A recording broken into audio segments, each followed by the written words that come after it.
Hello everyone. तो आज हम सॉल्यूशंस चैप्टर को आगे कंटिन्यू करेंगे। लास्ट क्लास में हमने कर लिया था वेपर प्रेशर को। आज हम देखेंगे कि हम वेपर प्रेशर को कैलकुलेट कैसे करते हैं, राइट। तो उसके लिए जो लॉ है वेपर प्रेशर को कैलकुलेट करने के लिए वो है रॉल्ट लॉ, राइट।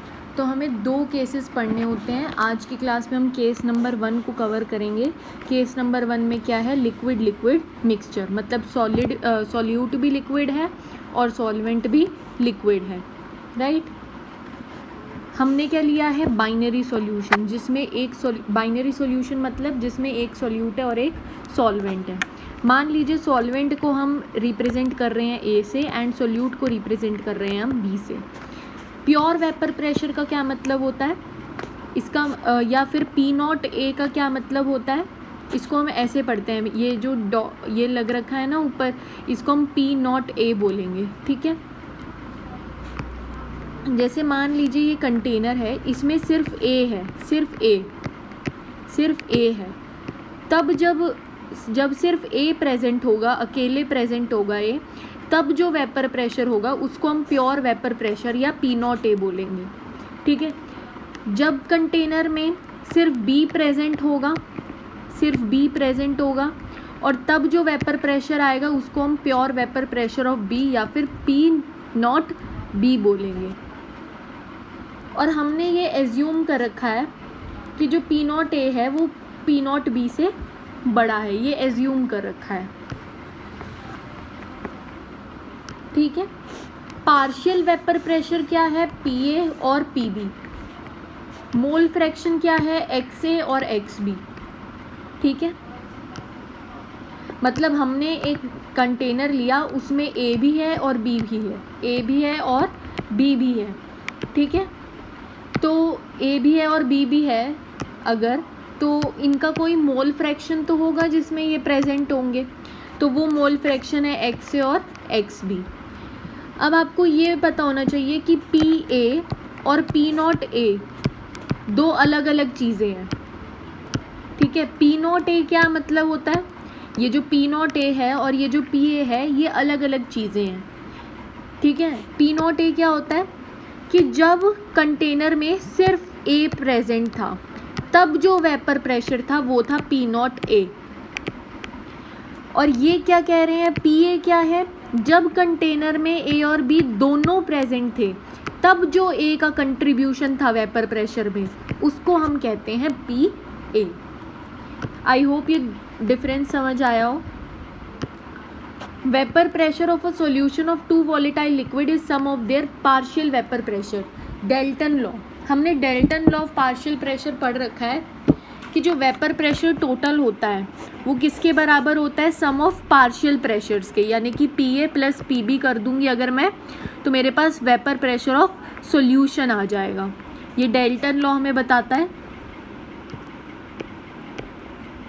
तो देखिए, partial vapour pressure of any component in the solution is proportional to its mole fraction in solution. अब आपको एक चीज़ याद रखनी है कि P0A को तो हम बोलेंगे प्योर वेपर प्रेशर और PA को बोलेंगे पार्शियल वेपर प्रेशर। तो यहाँ पे प्योर टर्म यूज़ होगी और यहाँ पे पार्शियल टर्म यूज़ होगी। तो ये ध्यान रखिएगा कि P0A is equal to pure vapour pressure and PA is equal to partial vapour pressure. अब देखिए क्या बोल रहा है, पार्शियल वेपर प्रेशर, तो यहाँ पे PA की बात हो रही है या P0A की, यहाँ पे हो रही है PA की बात। Of any component in solution, यानी कि PA of any component in the solution is proportional to its mole fraction in solution. तो PA किसके प्रोपोर्शनल है, मोल फ्रैक्शन के। आपको पता है जब भी हम प्रोपोर्शनैलिटी का साइन हटाते हैं तो हम कोई कांस्टेंट ले आते हैं, तो यहाँ पे जो कांस्टेंट आएगा वो क्या आएगा, प्योर वेपर प्रेशर। मतलब जब हम इसको इक्वल टू बनाएंगे तो यहाँ पे जो कांस्टेंट आएगा वो होगा P0A। सिमिलरली जब मैं PB जो होगा वो डायरेक्टली प्रोपोर्शनल होगा मोल फ्रैक्शन ऑफ B के, तो जब हम प्रोपोर्शनैलिटी हटाएंगे तो एक कांस्टेंट लाएंगे और वो कांस्टेंट क्या होगा, P0B।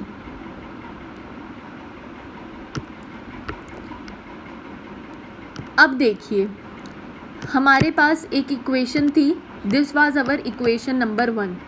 Vapour pressure of solution is equal to PA plus PB। तो वेपर प्रेशर ऑफ सॉल्यूशन को हमने PS लिख दिया is equal to PA plus PB, और PA को हम क्या लिख सकते हैं, P0A, और PB को क्या लिख सकते हैं, P0B। तो वही लिखा हमने यहाँ पे, और यहाँ पे हमने क्या लिखा, PA को क्या लिखा, P0A XA, और PB को क्या लिखा, P0B XB। मतलब हमने ये वाला और ये वाला को कहाँ पुट कर दिया, एक सेकेंड, इसको और इसको हमने इस वाली इक्वेशन में पुट कर दिया, ठीक है, P0A XA plus P0B XB। अब नेक्स्ट नोट पॉइंट क्या है, solutions which follow Raoult law are called ideal solutions. तो जो सॉल्यूशंस रॉल्ट लॉ को फॉलो करते हैं उनको हम क्या कहते हैं, आइडियल सॉल्यूशन कहते हैं। अब एक छोटा सा क्वेश्चन ले लेते हैं जिससे थोड़ा क्लियर हो। 3 मोल लिक्विड A, अब एक लिक्विड है जिसके हमने कितने मोल लिए हैं, एक लिक्विड है A जिसके हमने 3 मोल लिए हैं। उस लिक्विड का P0A यानी कि प्योर वेपर प्रेशर क्या है, 500 mm ऑफ Hg। उसको हमने मिक्स किया 2 मोल लिक्विड B के साथ जिसका प्योर वेपर प्रेशर क्या है, 300 mm ऑफ Hg। तो हमें partial vapour pressure of A बताना है इस सॉल्यूशन में। देखिए, अब अगर हमें प्योर और पार्शियल वेपर प्रेशर में डिफरेंस नहीं पता होगा तो हम ये क्वेश्चन नहीं कर पाएंगे, बट अगर हमें पता होगा तो ये क्वेश्चन 2 मिनट का भी नहीं है, ठीक है। पार्शियल वेपर प्रेशर का मतलब होता है PA और प्योर वेपर प्रेशर का मतलब होता है P0A, राइट। ये मैं बार बार बता रही हूँ तो ये ध्यान रखिएगा। हमसे क्या पूछा है, partial vapour pressure, pure vapour pressure तो हमें गिवन है। PA जो होता है हमने अभी देखा, PA is equal to P0A XA। P0A कितना गिवन है, 500। XA कैसे निकालेंगे, मोल्स ऑफ A अपॉन में टोटल मोल्स। तो ये क्या आ जाएगा, 500 into 3/5 that is 300 mm of Hg। तो देखिए 30 सेकेंड का क्वेश्चन भी नहीं था ये, बट अगर हमें प्योर वेपर प्रेशर और पार्शियल वेपर प्रेशर में डिफरेंस नहीं पता तब हम ये क्वेश्चन नहीं कर पाएंगे। अब हमें करनी है some useful tips and tricks. First trick, हम टोटल 4 ट्रिक्स पढ़ेंगे, तो पहली 2 ट्रिक्स को आज की क्लास में कवर करेंगे और अगली 2 ट्रिक्स को कल की क्लास में कवर करेंगे। तो पहली ट्रिक क्या है तो वो देखते हैं। हमने अभी देखा कि PS is equal to P0A XA plus P0B XB। ये हमने एज्यूम कर लिया है कि P0A और P0B में P0A बड़ा है और XA और XB तो 1 होंगे ही, क्योंकि XA XB क्या है, मोल फ्रैक्शन है। अब हमने क्या लिखा, PS को ऐसे लिख दिया, P0A XA को यहाँ लिख दिया, और P0B XB को क्या लिखा, P0B 1 माइनस XA, यानी कि XB को क्या लिख दिया, 1 माइनस XA। यहाँ से इस वाली इक्वेशन से यूज़ करके हमने XB को क्या लिखा, 1 माइनस XA, ठीक है। तो अब हमने क्या किया, इसको खोला, ये ब्रैकेट है ना, इसको खोल लिया। तो P0A XA plus P0B minus P0B XA।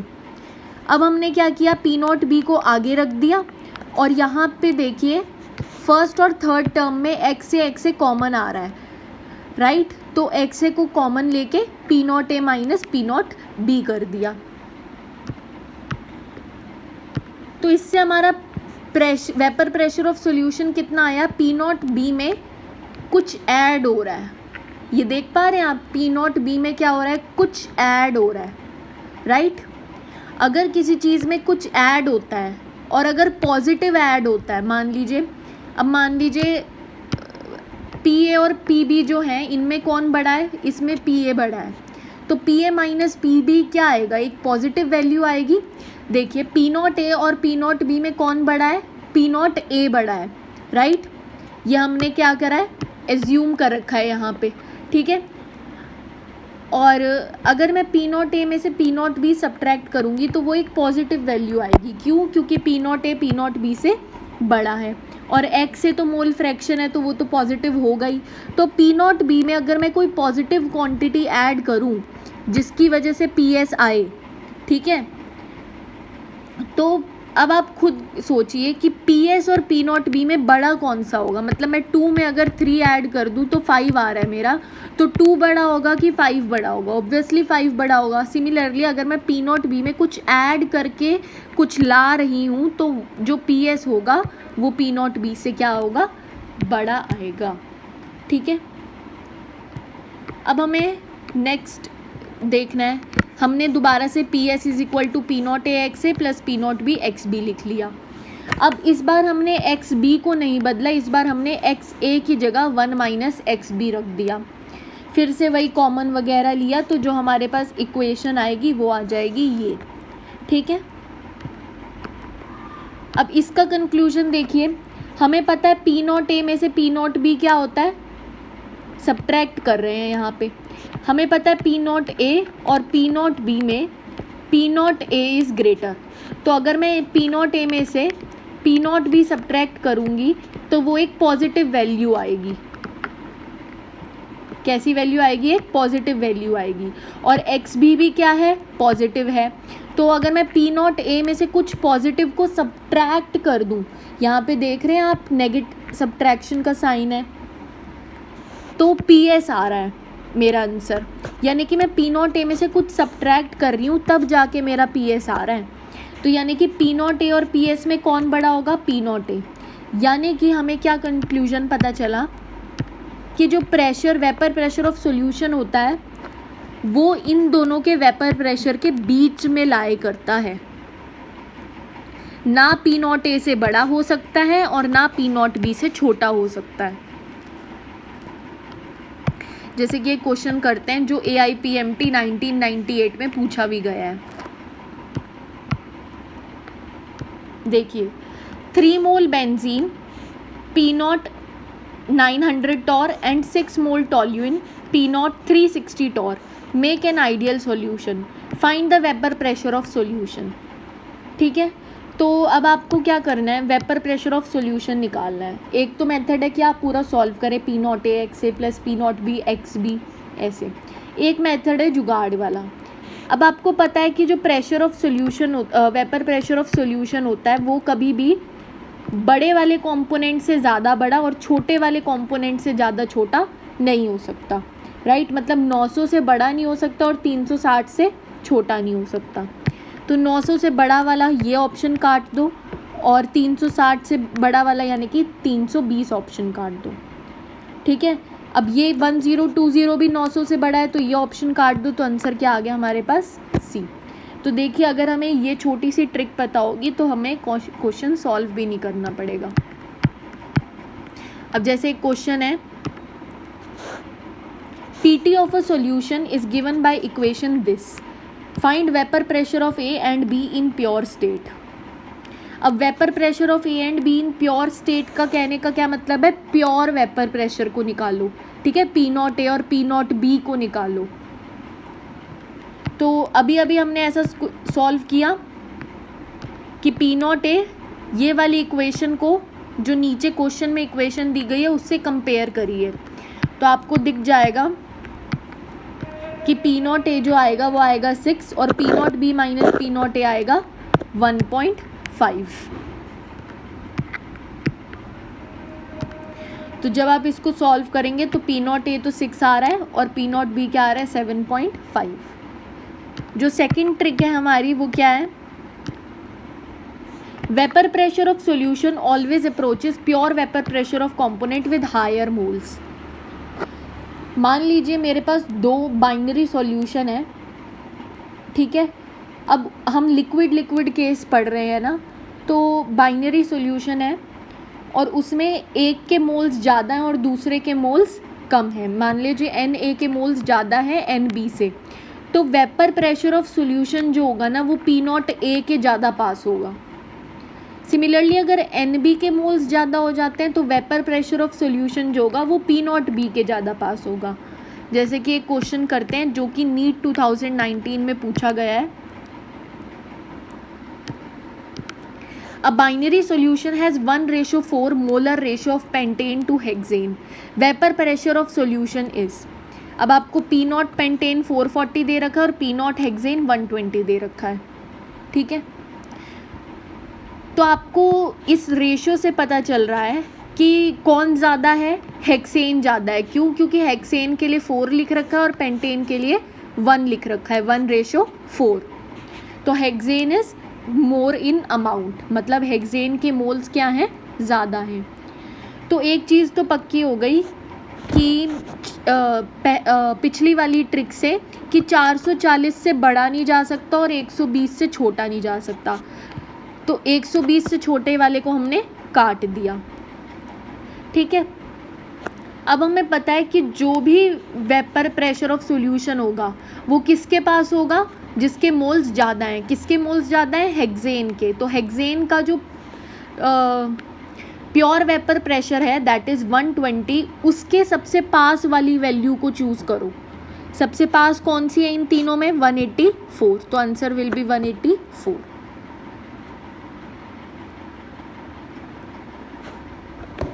तो ये बिना क्वेश्चन सॉल्व किए हमने ये क्वेश्चन को कर लिया। सिंपल सा है कि अगर जिसके ज़्यादा मोल्स हैं उसके प्योर वेपर प्रेशर की तरफ जो वेपर प्रेशर ऑफ सॉल्यूशन होगा वो किसके सबसे पास होगा? Pure vapour pressure of component which has more moles. जैसे कि एक और क्वेश्चन करते हैं, 3 मोल A जिसका P0 80 टॉर है एंड 2 मोल B जिसका P0 B 60 टॉर है, मेक एन आइडियल सॉल्यूशन। तो vapour pressure of solution is, ये भी AIPMT 1999 में पूछा गया है। तो अब आप देख पा रहे हैं कि हमें वेपर प्रेशर ऑफ सॉल्यूशन बताना है। तो देखिए वेपर प्रेशर ऑफ सॉल्यूशन 80 से बड़ा नहीं हो सकता, राइट। तो ये पहला ऑप्शन तो कट गया। दूसरे में देखिए, अब हमें क्या पता है कि कौन ज़्यादा है, A ज़्यादा है या B ज़्यादा है? ऑब्वियसली A ज़्यादा है क्योंकि इसके 3 मोल हैं और इसके 2 मोल हैं। तो A ज़्यादा है तो प्रेशर ऑफ सॉल्यूशन किसके पास होगा? 80 के पास होगा। तो 80 के सबसे नियरेस्ट वैल्यू क्या है? 72। तो answer will be 72। So this is all for today. आज का लेक्चर थोड़ा छोटा था, अगले लेक्चर में हम रॉल्ट लॉ को ख़त्म कर लेंगे। So thank you for watching my lecture. Stay tuned for upcoming ones. Bye bye.